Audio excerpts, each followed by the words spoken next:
এমন সুরত, এমন হাল এবং এমন পরিণতি, এও কি সম্ভব? যেটি দেখলাম যে সালমান এফ রহমান সাহেব চুলে কলপ লাগিয়েছেন, মুখের দাড়ি কেটে ফেলেছেন। বাংলাদেশের কুখ্যাত দরবেশ ওরফে দরবেশ বাবা ওরফে সালমান এফ রহমান, বাংলাদেশের কুখ্যাত দরবেশ ওরফে দরবেশ বাবা ওরফে সালমান এফ রহমান এবং তার সঙ্গে আইনমন্ত্রী হিসেবে কুখ্যাত আনিসুল হক। এই দুজন ব্যক্তি আমার জীবনকে তামা তামা করে দিয়েছেন। এই দুজন ব্যক্তির জন্য আমার পরিবার, আমার ব্যবসা, আমার রাজনীতি, আমার জীবন, আমার স্বপ্ন, আমার কল্পনা সব কিছু ধূলিসাৎ হয়ে গিয়েছে। কিন্তু অবাক করার বিষয় হলো যে আমি এদের বিরুদ্ধে কখনোই অভিশাপ দেইনি। আমার স্ত্রী দিয়েছে, আল্লাহর কাছে বিচার চেয়েছে, আমিও আল্লাহর কাছে বিচার চেয়েছি, কিন্তু আমি অভিশাপ কখনো দেইনি। এর কারণ হলো তারা যে কর্মকাণ্ডগুলো করছিলেন, আমি নিশ্চিত ছিলাম যে একটি ভয়াবহ পরিণতি তাদের জন্য অপেক্ষা করছে। তারা গ্রেপ্তার হওয়ার পরে ফেসবুক, তারপর টুইটার এবং অন্যান্য সামাজিক মাধ্যম, ইনস্টাগ্রাম, হোয়াটসঅ্যাপ, এখানে শত শত মানুষ কমেন্ট করেছে যে আজকের রাতটি গোলাম মোল্লা রনি বা রনি ভাইয়ের জন্য সবচেয়ে আনন্দের দিন। তাকে যারা অত্যাচার করেছে তাদের এই পতন। বাস্তবতা হলো যে আজকে রাতে আনন্দের রাত হয়নি আমার। সে রাতে আমি ঘুমাতে পারিনি, আমার খুব কষ্ট লেগেছে। কষ্ট লেগেছে যে এও সম্ভব, এমন সুরত, এমন হাল এবং এমন পরিণতি, এও কি সম্ভব? যেটি দেখলাম যে সালমান এফ রহমান সাহেব চুলে কলপ লাগিয়েছেন, মুখের দাড়ি কেটে ফেলেছেন। তো তিনি এই দাড়ি রেখেছিলেন অনুশোচনা থেকে। অনুশোচনা, তার মেয়েটাই মারা যাওয়ার পর তার মধ্যে একটা বৈরাগ্য চলে আসে যে এই টাকা দিয়ে পয়সা দিয়ে কি হবে। খুবই তার স্নেহের কন্যা ছিলেন, যিনি ইংল্যান্ডে পড়াশোনা করতেন এবং সেখানে তিনি মারা যান। ছাদ থেকে পড়ে গিয়ে বা কোনো একটা দুর্ঘটনার শিকার হয়ে তিনি মারা যান।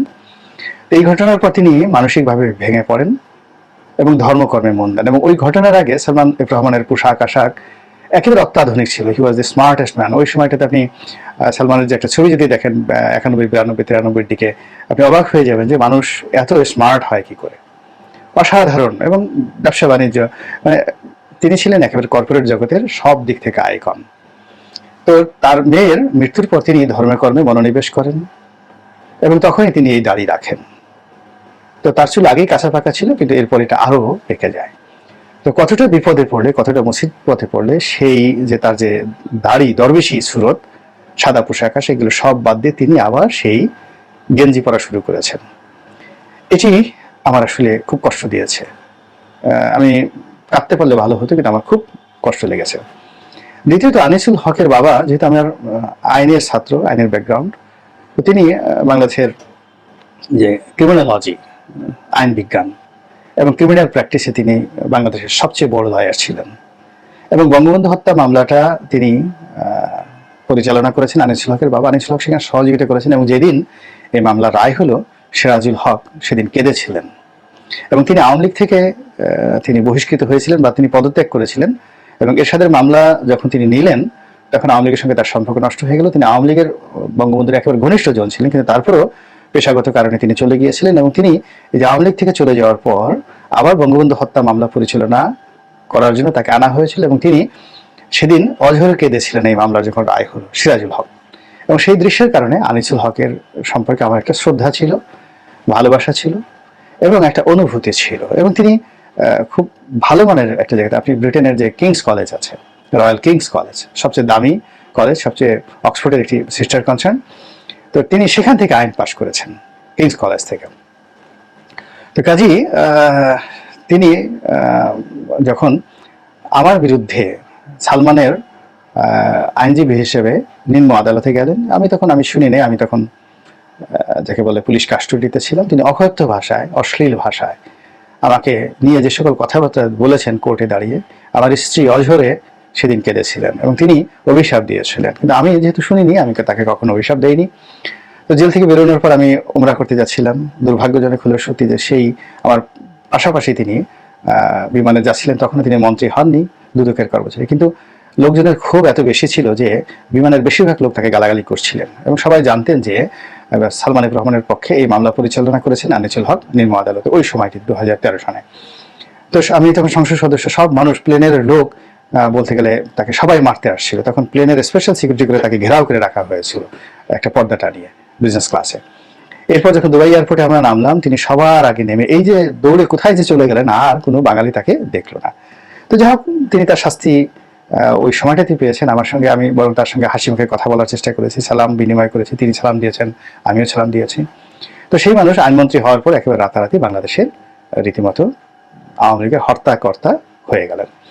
এবং এই লোক যে দুর্নীতি করতে পারে, বদলি নিয়োগ থেকে টাকা নিতে পারে, এবং হাইকোর্টের রায়, লোয়ার কোর্টের রায় পাল্টে দেওয়ার জন্য আসামিদের কাছ থেকে তিনি শত শত কোটি টাকা ঘুষ নিতে পারেন, ব্যাংকের মালিক হতে পারেন, এ আমি কল্পনাও করতে পারিনি।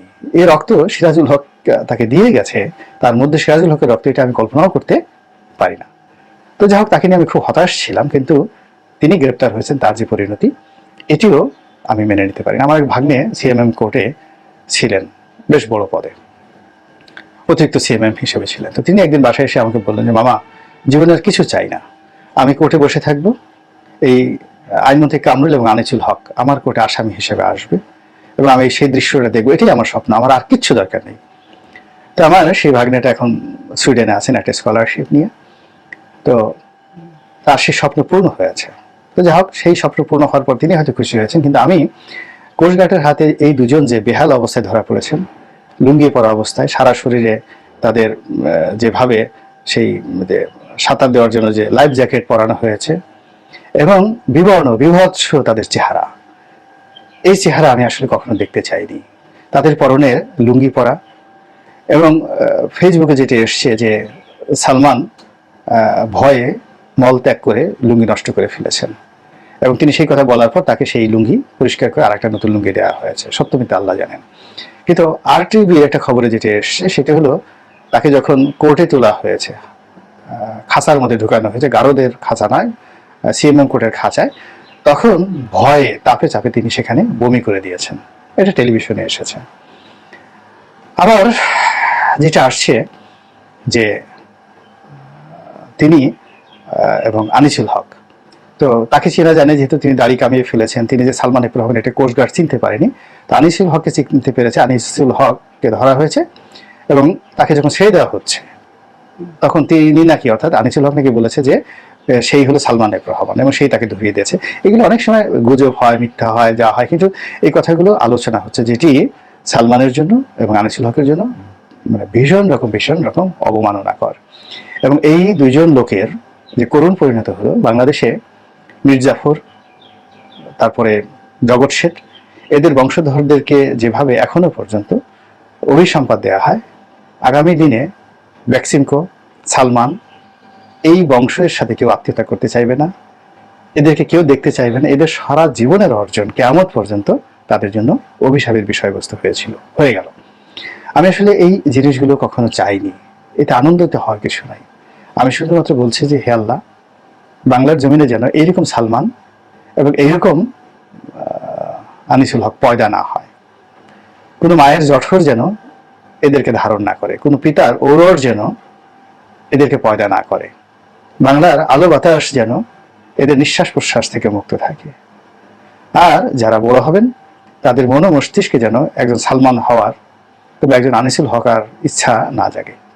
আর আমরা যারা সবাই দেখছি, এদের যে পরিণতি হলো, আল্লাহ রাব্বুল আলামিন এই অবমাননাকর, এই বিভৎস পরিণতি থেকে দুনিয়া এবং আখেরাতে আমাদের সবাইকে রক্ষা করুন, হেফাজত করুন, এই দোয়া করছি। আসসালামু আলাইকুম ওয়া রাহমাতুল্লাহি ওয়া বারাকাতুহু। ফলে আমার মতো ক্ষুদ্র বান্দার অভিশাপের কোনো দরকার তাদের হবে না। অভিশাপ দেওয়া, ফলে আমার মতো ক্ষুদ্র বান্দার অভিশাপের কোনো দরকার তাদের হবে না। অভিশাপ দেওয়ার কতগুলো কুফল রয়েছে। সেটা হলো, আল্লাহ রাব্বুল আলামিন ক্ষমা করা পছন্দ করেন। অসহায় এবং দুর্বল যে অবস্থার মধ্যেই মানুষ পড়ুক না কেন, তাকে সাহায্য করা, সবচেয়ে খারাপ মানুষটিকে সাহায্য করার জন্য যদি কোনো মানবাত্মা আকুতি জানায়, আল্লাহ খুব খুশি হন, তার মহব্বতের জোয়ারে জোশ এসে যায়। এবং তিনি যে রহমান, তিনি যে দয়াময়, তার এই রূপটি তার বান্দার মধ্যে যদি তিনি দেখতে পারেন, তাহলে তিনি খুব খুশি হন। এবং জমিনে অনেক বড় বড় ক্ষমার নজির রয়েছে। হুজুর পাক সাল্লাল্লাহু আলাইহি সাল্লামের মক্কা বিজয়ের পর ক্ষমা, বদর, উহুদ, হুনাইন সব যুদ্ধে জয়লাভ করার পর তার যে ক্ষমা, এ নজিরবিহীন, মানব জাতির ইতিহাসে নজিরবিহীন। আল্লাহর যে জাত এবং সেফাত, এটির যে মূল বৈশিষ্ট্য, ক্ষমা করে দেওয়ার যে বৈশিষ্ট্য, সেটি হুজুর পাক সাল্লাল্লাহু আলাইহি সাল্লাম দেখিয়েছেন। এবং তিনি ক্ষমা করাটাকেই সবসময় তার উম্মতদের জন্য